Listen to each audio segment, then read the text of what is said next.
Good morning all of you. आज हम 12th class mathematics जो हमारा 4th चैप्टर चला हुआ है डिटर्मिनेंट का,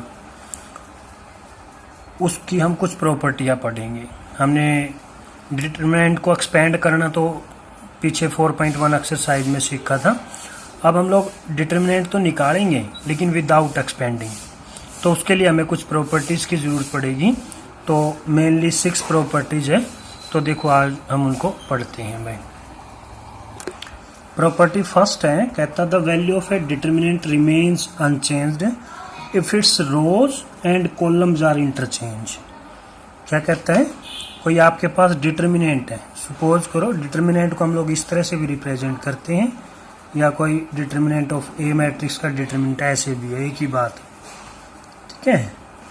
और तो जैसे मान लीजिए हमारे पास कोई डिटर्मिनेंट है, सपोज करो वो ये है हमारे पास A1 A2 A3, ऐसे ही B1 B2 B3 C1 C2 C3। वो कहता है अगर इसके रो और कॉलम को इंटरचेंज कर दें तो एक नया डिटर्मिनेंट होगा। नए डिटर्मिनेंट क्या है, देखो ये फर्स्ट रो है, इसको फर्स्ट कॉलम बना देते हैं। ये सेकंड रो है, इसको सेकंड कॉलम बना देते हैं। माना क्या है, रो और कॉलम इंटरचेंज कर दिए। इसी तरह से हम इसको थर्ड कॉलम बना देते हैं, ये इस तरह से। तो फिर कहता है इन दोनों डिटर्मिनेंट की वैल्यू सेम रहेगी। माना ये हमारे पास फर्स्ट प्रॉपर्टी है। इनको एक्सपेंड करके देखोगे दोनों की वैल्यू सेम आएगी। तो इसमें तो टाइम बहुत लगने वाला, अगर हम लोग इनको एक्सपेंड करके प्रूव करेंगे। अगर कोई दिक्कत आती है तो हम इसको और भी समझा देंगे, लेकिन आप अभी सिर्फ प्रॉपर्टी पे ध्यान देंगे। दूसरी प्रॉपर्टी है, फिर कहता है इफ एनी टू रोज, कोई भी दो रो या column of a determinant are interchange कर दिए। रो कीजिए, दो रो या आपस में चेंज कर दी या दो कॉलम आपस में, then the sign of determinant changes. तो डिटर्मिनेंट का साइन जो है वो कहता है चेंज हो जाएगा। सपोज करो उसी तरह से लेते हैं हम लोग, ये हमने मैट्रिक्स ले ली और B1 B2 B3 C1 C2 C3। तो वो कहता है अगर दो रो या दो कॉलम को हमने चेंज कर दिया, या तो देखो रो चेंज कर लो, जैसे ये R1 है और ये R2 है, इनको इंटरचेंज कर दो। इंटरचेंज किया तो B1 B2 B3, और यहाँ क्या आ जाएगा A1 A2 A3, यहाँ C1 C2 C3। तो कहता है जो ये डिटर्मिनेंट है ना, इसका साइन चेंज हो जाएगा। फिर माना जो डिटर्मिनेंट आएगा हमारे पास, ओरिजिनल डिटर्मिनेंट तो ये था, जो डिटर्मिनेंट 1 आएगा ये नेगेटिव हो जाएगा, इसका साइन चेंज हो जाएगा। माना अगर हम लोग दो रो को आपस में इंटरचेंज करते हैं, एक बार और चेंज कर दें, सपोज करो एक बार और चेंज कर दिया हमने, सपोज करो फिर इनको चेंज कर दिया, तो दो बार चेंज हो गई रो। तो हम लोग एक बार अगर चेंज करते हैं तो -1 की पावर 1, 2 बार चेंज करेंगे तो -1 की पावर, माना दोबारा से प्लस हो जाएगा। 3 बार चेंज करेंगे तो ऐसे इस तरह से ये चलता रहता है। माना तो कोई जरूरी नहीं है रो चेंज करें, कॉलम भी चेंज कर सकते हैं। जैसे मान लीजिए ये इसकी जगह आ जाए और ये इसकी जगह आ जाए, माना ऐसे। तो जो डिटर्मिनेंट 1 अगर हम लोग कॉलम चेंज करें तो यहाँ क्या आ जाएगा A2 B2 C2, ये तो यहाँ चलेगे और ये यहाँ ले आओ A1 B1 C1, और यहाँ क्या आ जाएगा ये सेम A3 B3 और C3। तो जो डिटर्मिनेंट था उसका साइन चेंज हो जाता है। माना जो ओरिजिनल डिटर्मिनेंट था उसका इसके आगे नेगेटिव आ जाएगा। माना इस तरह से ये सेकंड प्रॉपर्टी है। प्रॉपर्टी नंबर 3 में कहता है इफ एनी टू रो या कॉलम, इसमें भी वही बात कह रहा है, दो रो या दो column of a determinant are identical all, या that is all corresponding elements are same, then the value of determinant 0। ये मोस्ट इंपॉर्टेंट प्रॉपर्टी अक्सर करके इसका यूज होता है। क्या कहता है, कोई दो रो या दो कॉलम के एलिमेंट सेम है, जैसे मान लीजिए A1 A2 A3, B1 B2 B3, A1 A2 A3। अब देखो ये रो 1 है, ये रो 3 है, तो इन दोनों के एलिमेंट देखो सेम है, तो इसका जो डिटर्मिनेंट होगा वो क्या होगा, वो 0 हो जाएगा। या कह रहा है कॉलम की अगर ऐसे हो, कॉलम भी अगर सेम हो, जैसे मान लीजिए हमने लिखा A1 B1 C1, यहाँ लिख दे A2 B2 C2, कोई से भी हो सकते हैं, चले A1 B1 C1। अब ये देखो ये C1 और ये C3, ये दोनों सेम हो गए इनके एलिमेंट, तो इसका मतलब क्या हुआ, इसका डिटर्मिनेंट भी क्या होगा, 0 हो जाएगा। नेक्स्ट प्रॉपर्टी है प्रॉपर्टी नंबर 4 में कहता है each element of a row, 1 row की बात कर रहे हैं, or column of a determinant is multiplied by a constant k, then its value gets multiplied by k। जैसे मान लीजिए कह रहे हैं हमारे पास कोई डिटर्मिनेंट है, सपोज करो वही ले लेते हैं हम लोग A1 है ना, B1 C1 A2 B2 C2 और A3 B3 C3, ये हमारे पास कोई डिटर्मिनेंट है। ये कहता है किसी भी रो या कॉलम को हम लोग k से मल्टीप्लाई कर दें। सपोज करो मैं ऑपरेशन अप्लाई करता हूँ R1 पे, मैं उसको k से मल्टीप्लाई कर दूं, तो देखो डिटर्मिनेंट, जो नया डिटर्मिनेंट क्या हो जाएगा। और ध्यान रखना डिटर्मिनेंट में रो, हर एक रो या एक कॉलम मल्टीप्लाई होती है, और मैट्रिक्स में क्या होता था, एवरी एलिमेंट उस कांस्टेंट से है ना, स्केलर से मल्टीप्लाई हो जाता था। इसमें सिर्फ रो या कॉलम होती है, मतलब ठीक है ना। अगर मान लो हमें तीनों रो या कॉलम को मल्टीप्लाई करना है तो 3 बार हमें k लेना पड़ेगा। तो देखो R1 मल्टीप्लाई होगी, तो ये क्या कह रहा है, KA1 KA2 KA3, किसी को भी मल्टीप्लाई कर सकते हो, हमने ऑपरेशन ये लिया है। और फिर बाकी के सेम हो जाएंगे B1 B2 B3 और C1 C2 C3। फिर कहता है इस डिटर्मिनेंट की जो वैल्यू है, जो नया डिटर्मिनेंट है, जो ओरिजिनल डिटर्मिनेंट था उसका k टाइम्स हो जाएगा वो। सपोज करो हमने इसको 5 से मल्टीप्लाई कर दिया, तो जो इसका डिटर्मिनेंट आएगा वो 5 टाइम्स आ जाएगा। सपोज करो डिटर्मिनेंट आपका 4 था और हमने किसी एक रो या कॉलम को 5 से मल्टीप्लाई कर दिया, तो वो 420 आ जाएगा, मना कहने का मतलब है। प्रॉपर्टी नंबर 5 देखिए, 5 में कहता है सम और ऑल एलिमेंट्स, या तो कुछ या सारे एलिमेंट्स हो, फिर रो, एक रो के और कॉलम के हो, या फिर determinant are expressed as sum of 2 or more terms, then the determinant can be expressed as sum of 2 or more determinants. क्या कहा, या तो कुछ या सारे एलिमेंट किसी रो या कॉलम के,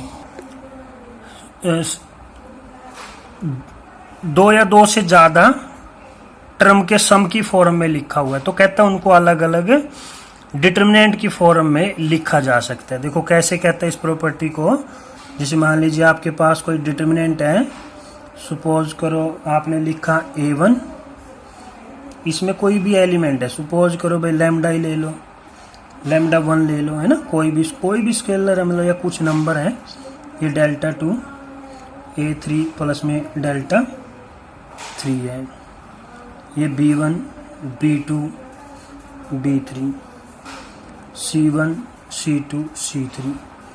अब देखो क्या कह रहा था प्रॉपर्टी में, या तो सारे एलिमेंट किसी रो के या कॉलम के are express as sum of 2 or more terms, ये 2 टर्म के सम की फॉर्म में लिखा हुआ है every element of row first, then the determinant can be express as sum of 2 or more determinants, तो उसको 2 या 2 जितने भी टर्म के सम की फॉर्म में लिखा हुआ है उतने डिटर्मिनेंट का सम कर सकते हैं। देखो पहला एलिमेंट ले लो, इसमें A1 B1 C1, पहला एलिमेंट लेंगे, जो 2 टर्म है ना, ये 2 टर्म है, इसका पहला एलिमेंट हम लोग फर्स्ट डिटर्मिनेंट में ले लेते हैं, और ये हो जाएगा B3 और ये C3 और प्लस में। अब जो इस इन दो टर्म का जो सम था, इसका जो सेकंड एलिमेंट है वो सेकंड डिटर्मिनेंट का हो जाएगा लैम्डा 1, लैम्डा 2, लैम्डा 3। और इसी तरह से बाकी के सेम आ जाए B1, B2, B3, C1, C2 और C3। इस तरह से दो या दो से ज्यादा डिटर्मिनेंट की सम की फॉर्म में लिखा जा सकता है। यहाँ 3 होते हैं तो 3 बना लेते हैं। कोई एक एलिमेंट भी होगा, अगर जैसे इसने कहा ना सम और ऑल एलिमेंट्स, तब भी हम लोग उसको ऐसे ही कॉलम में होता है ना, कॉलम में भी ऐसे होता, तो उनको भी हम लोग अलग अलग डिटर्मिनेंट की सम की फॉर्म में लिख सकते हैं। अब प्रॉपर्टी नंबर 6 देखो। प्रॉपर्टी नंबर 6 में कहता है to each element of any row और column of a determinant the equimultiples of corresponding element of other row or column are added, then the value of determinant remains the same। क्या समझ में आया? To each element of any row या column determinant the equimultiples of corresponding elements of other row or column are added, then the value of determinant remains same। ये कहता है कोई हमारे पास सपोज करो कोई डिटर्मिनेंट है ना, 3 ऑर्डर का ही ले रहे हैं हम लोग, 3 ऑर्डर के ही हम लोग ये प्रॉपर्टियां पढ़ेंगे। तो A3 सॉरी ये A2 है, ये A3 है, ये B1, B2, B3, C1, C2, C3। ये क्या कह रहे हैं कि भाई किसी भी रो में, जैसे सपोज करो रो R1 है और हम लोग इसी रो में किसी दूसरी रो को का कोई स्केलर मल्टीपल है ना, equimultiples of corresponding element of other row और column are added, then the value of determinant remains the same. तो इसमें मान लीजिए मैं R2 को R3 भी कर सकता था, किसी एक स्केलर नंबर से मल्टीप्लाई करके R1 में ऐड कर दूं, तो देखो नया डिटर्मिनेंट क्या बना, नया डिटर्मिनेंट L1 बन गया ना। तो उसको देखो क्या किया, R1 में मैंने K के साथ मल्टीप्लाई करके इसमें ऐड कर दिया, तो मैंने ये A1 प्लस में R2 को क्या किया, K से मल्टीप्लाई कर दिया, वो B1। और फिर दूसरा क्या बनेगा, A2 प्लस में K B2। और तीसरा एलिमेंट यहाँ लिख देता हूँ A3 प्लस में K B3। ठीक है, ये फर्स्ट, ये सेकंड, ये थर्ड। और फिर बाकी के same B1, B2, B3, C1, C2 और C3। तो जो ये नया डिटर्मिनेंट आया है ये कहता है सेम आएगा, ये डिटर्मिनेंट और डिटर्मिनेंट 1 ये दोनों की वैल्यू कहता है सेम आएगा, कोई फर्क नहीं पड़ता है। इसी तरह से अगर यही ऑपरेशन हम लोग कॉलम में भी लगाएंगे, C1 C2 की बात नहीं है, कोई भी हो है ना, उसी जिस पे ऑपरेशन लगा रहे हैं उसी में ऐड कर दिया हम लोग। कॉलम अब जैसे फर्स्ट में है तो सेकंड और थर्ड को ऐसा भी ले सकते हैं, ठीक है ना, सॉरी ये 2 और 3 लेना, तो ये तो फिर भी डिटर्मिनेंट क्या होगा, सेम आएगा। एक विशेष बात जो इन प्रॉपर्टीज में नहीं आती है, अगर हम लोग सॉरी प्रॉपर्टी नंबर जो 4 में आई थी, देखो ये अगर हम लोग किसी डिटर्मिनेंट को किसी स्केलर से मल्टीप्लाई करते, सॉरी किसी डिटर्मिनेंट की रो या कॉलम को किसी स्केलर नंबर से मल्टीप्लाई करते हैं, जैसे हमने इसको है, लेकिन अगर हम इसको इसी के बराबर रखना चाहते हैं उसी के, तो हम लोग उसको है ना K से डिवाइड भी करना पड़ेगा इक्वलिटी बनाए रखने के लिए। क्वेश्चन करेंगे तो ये बात भी समझ में आएगी, ठीक है ना। तो ये विशेष तौर पे 6 प्रॉपर्टियां हमने पढ़ी है। पहली जो प्रॉपर्टी थी आपके पास वो थी, देखो एक बार थोड़ा सा रिवाइज करते हैं, अगर रो और कॉलम को इंटरचेंज कर दे तो डिटर्मिनेंट है ना चेंज नहीं हो, अनचेंज रहेगा। रो और कॉलम को इंटरचेंज कर, रो को कॉलम बना दें और कॉलम को रो बना देते हैं। और जब हम लोग रो और कॉलम को चेंज कर देते थे तो उसको क्या बोलते थे, ट्रांसपोज बोलते थे। तो इसका मतलब क्या होगा, determinant of matrix A is equal to determinant of transpose of matrix A, माना दोनों इक्वल मिलेंगे। ये उसी बात को रिप्रेजेंट कर रहे हैं कि मैट्रिक्स का डिटर्मिनेंट या उसके ट्रांसपोज का डिटर्मिनेंट करो, वैल्यू सेम रहेगी। ठीक है ना, एक और विशेष बात हमें पता चली है। दूसरी प्रॉपर्टी में कहता था कोई भी दो रो या दो कॉलम को इंटरचेंज कर दें तो साइन क्या कहता है, चेंज हो जाएगा। या तो दो रो को बदल दो, कोई से कोई बदलो, इसको बदलो, इसको बदलो, है ना, कैसे इसको बदलो, तो कहता है नेगेटिव हो जाएगा। दो बार बदल दे, इसको इसके साथ बदल दिया और फिर इसको इसके साथ, दो बार बदल गया तो दोबारा पॉजिटिव हो जाएगा। माना जितनी बार चेंज किया उसकी पावर को -1 की पावर की फॉर्म में लिखते जाओ। अगर एक बार चेंज करते हैं तो कह रहा है नेगेटिव साइन आ जाए, माना चेंज हो गया, माना नेगेटिव हो गया। प्रॉपर्टी नंबर 3 में कहता था कोई भी दो रो हो या कॉलम हो, आइडेंटिकल हो उसके एलिमेंट, कोई भी ऑफ एनी टू रो या टू कॉलम के, जैसे ये सेम हो गई तो कहता है इसका डिटरमिनेंट कितना हो जाएगा, 0। या कॉलम सेम हो गए, कोई से भी, ये भी सेम हो सकते थे, ये भी सेम हो सकते थे, तो भी क्या कहता है उसका डिटरमिनेंट 0 हो जाएगा। इसकी एक सब प्रॉपर्टी है, अगर किन्हीं भी दो रो और कॉलम के एलिमेंट अगर प्रोपोर्शनली हो तो भी वो उनका डिटरमिनेंट 0 हो जाता है। माना जैसे ये कह दो, जैसे यहाँ के आ गया, मैं लिख देता हूँ, चलो देखो ना, ये लिख दिया मैंने। अब देखो C1 और C3 दोनों प्रोपोर्शनली है ना, प्रोपोर्शनली होगी तो भी उनका डिटरमिनेंट 0 हो जाएगा। ठीक है।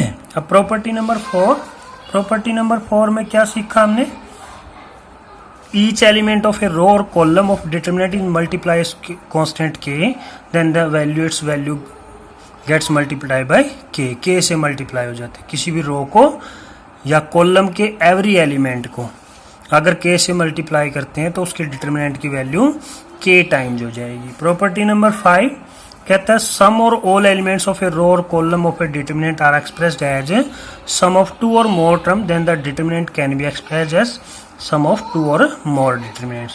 करेक्ट, कोई भी कॉलम या रो के एलिमेंट्स 2 या 2 से ज़्यादा टर्म की सम की फॉर्म में लिखे हुए हैं तो उनको 2 या 2 से ज़्यादा जितने टर्म की सम की फॉर्म में उतने ही डिटरमिनेंट के सम की फॉर्म में उसको हम लोग लिख सकते हैं। प्रॉपर्टी नंबर 6 में कहा था कि किसी भी रो में अगर हम लोग अदर रो को या अदर कॉलम को किसी स्केलर से मल्टीप्लाई करते उसी रो में ऐड कर दें तो कहता है डिटरमिनेंट नेवर बी चेंज, तो चेंज नहीं होगा, या रो हो या कॉलम हो, दोनों से एक ही बात। अब देखो इसके ऊपर बेस्ड एक्सरसाइज के क्वेश्चन करेंगे और मोस्ट इंपॉर्टेंट एक्सरसाइज है। एक्सरसाइज 4.2 का फर्स्ट क्वेश्चन है, कहता है देखो using the property of determinant, जो हमने 6 प्रॉपर्टीज पढ़ी है उनका यूज करके एंड विदाउट एक्सपेंडिंग, एक्सपेंड नहीं कर सकते जैसे हमने 4.1 में किया है। इन एक्सरसाइज 1 to 5 मैंने 1 to 5 क्वेश्चनों में प्रूव दैट, ये चीजें प्रूव करनी है। देखो फर्स्ट क्वेश्चन है, अब क्वेश्चन फर्स्ट में क्या है, देखो ये कॉलम 2 टर्म के सम की फॉर्म में लिखा हुआ है, तो हम इसको क्या है अपनी प्रॉपर्टी के अनुसार इसको अलग अलग 2 डिटरमिनेंट की सम की फॉर्म में लिख सकते हैं हम लोग। ये तो हमारे पास है डिटरमिनेंट है ना, पहले लिख लेते हैं, ये हमारे पास डिटरमिनेंट है। तो क्या करेंगे, अलग अलग लिख लेंगे इसके फर्स्ट एलिमेंट को, तो जो कॉलम C3 है उसके फर्स्ट एलिमेंट को तो फर्स्ट डिटरमिनेंट में लिख लेते हैं x y z, और ये सम करके फिर दूसरी first element first C1 C2 तो सेम रहेगा x y z सॉरी, और ये a b c। अब जो इसका सेकंड एलिमेंट है वो सेम लिख ले a b c। अब देखो,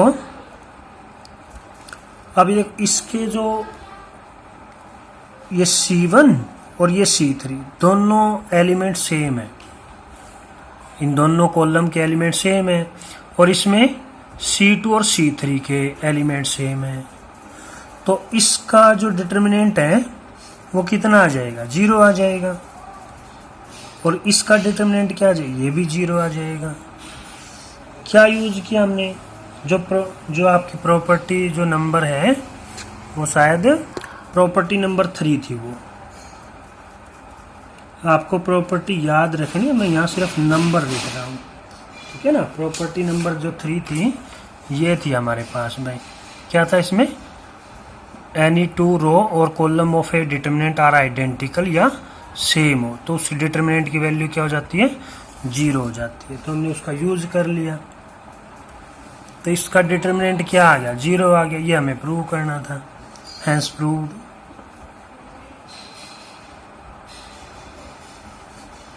सेकंड क्वेश्चन है, सेकंड क्वेश्चन में देखो हमें ये प्रूव करना है, तो हमारे पास डिटर्मिनेंट जो है उसको लिख लेते हैं एक बार, एज इट इज लिखेंगे पहले। तो फर्स्ट स्टेप में चेंज नहीं करना आपने, माना ये लेफ्ट हैंड साइड का काम कर रहे हैं तो पहले लेफ्ट हैंड साइड लिखी जाती है।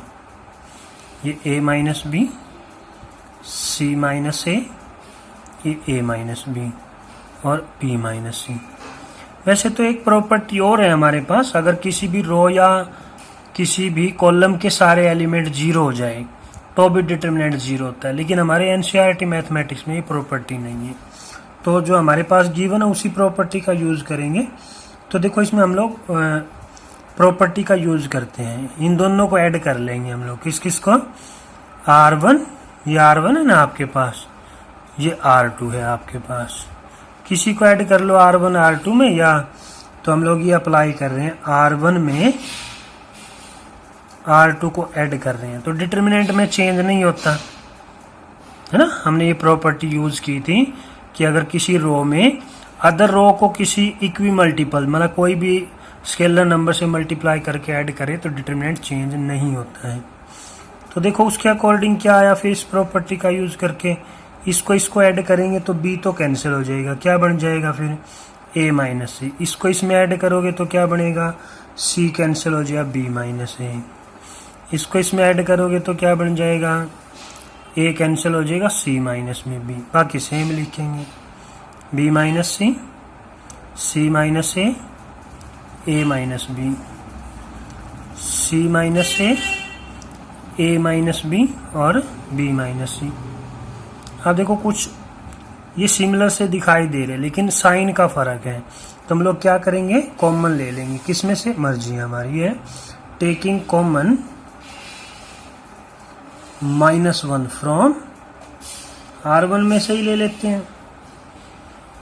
तो देखो क्या आ जाएगा, यहाँ तो माइनस का 1 आ गया, इधर क्या बच गया, ये साइन चेंज हो जाएगी, ये c माइनस ए, b माइनस ए और ये c माइनस, सॉरी ये a माइनस बी हो गया ना, ये सबके चेंज होंगे क्योंकि R1 में से हमने इनको कॉमन लिया है, तो ये b माइनस सी।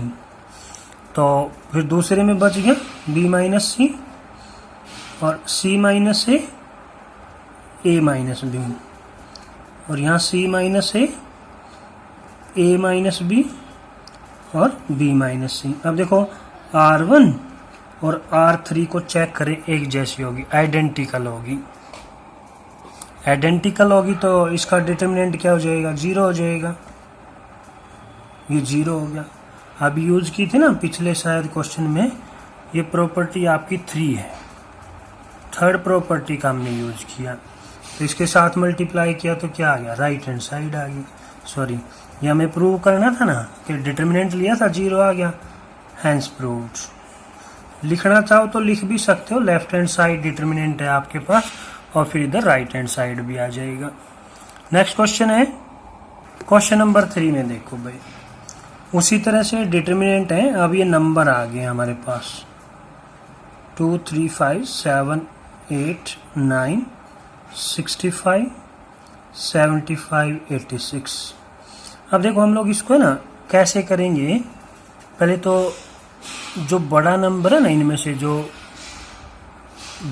किसी रो या कॉलम में जो बड़े नंबर उनको देखते हैं, इसके साथ जो दूसरा बड़ा नंबर 7 को देखो, 65 को हम लोग ऐसे ले, 7 9 जा 63 प्लस में 2, देखो इनके बीच में रिलेशन आ रहा है ना। और फिर इसी को भी ऐसे लिखे, 75 है तो 8 है ना, 8 9 जा 72 प्लस में 3, फिर 9 9 जा 81 प्लस में 5, ऐसे लिख सकते हैं ना उसको मल्टीप्लाई करके।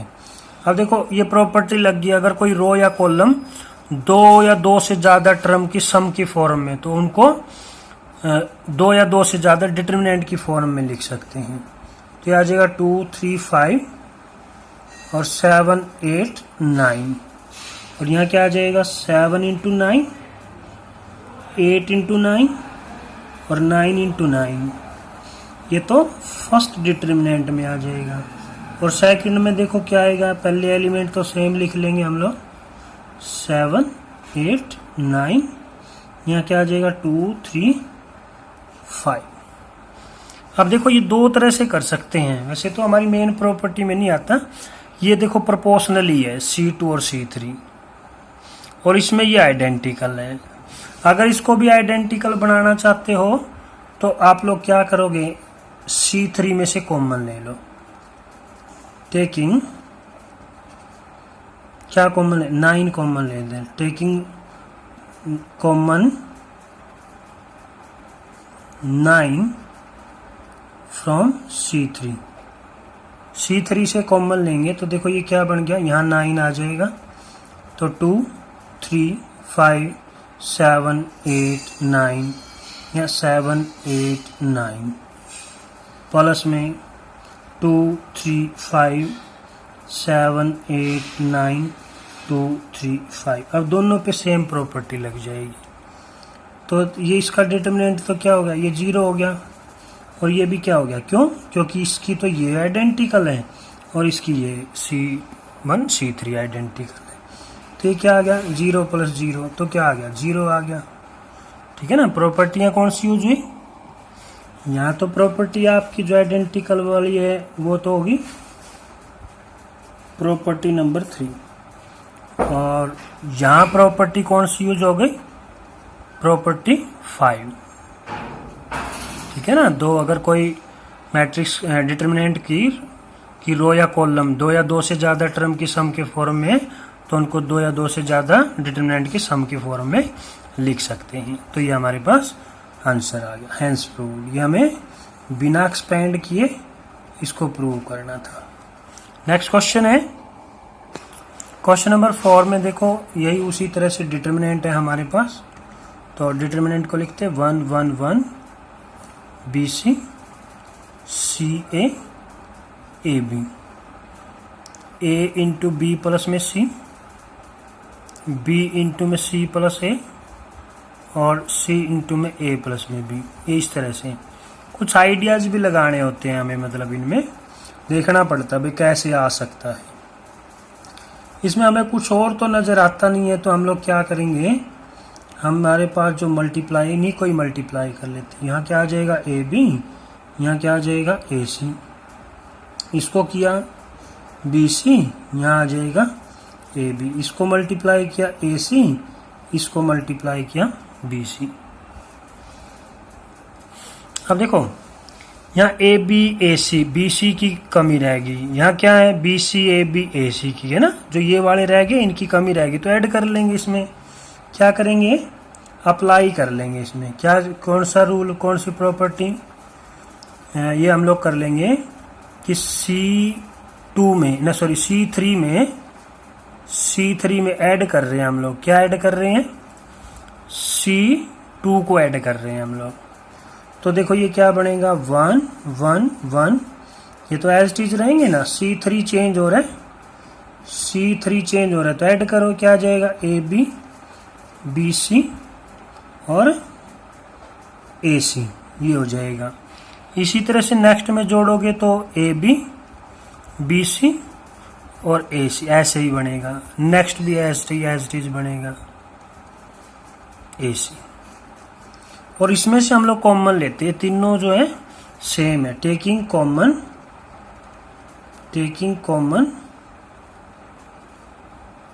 AB BC और AC फ्रॉम, कहाँ से कॉमन लेंगे, C3 से। तो देखो कॉमन लेने के बाद ये तो आ गया AB BC और प्लस में AC, ये कॉमन आ गया। अंदर देखो 1, 1, 1 BC CA AB, और यहाँ क्या बच गया, यहाँ भी 1 होगा। ये आइडेंटिकल हो गए, C1 और C3 आइडेंटिकल हो गए, तो AB BC और AC, और इसका डिटरमिनेंट कितना आ गया, वो 0 आ गया आपके पास, ये मल्टीप्लाई किया तो 0 आ गया, हेंस प्रूव्ड। ठीक है ना। यहाँ कौन सी प्रॉपर्टी यूज होगी, प्रॉपर्टी नंबर 3 का यूज कर लिया हमने।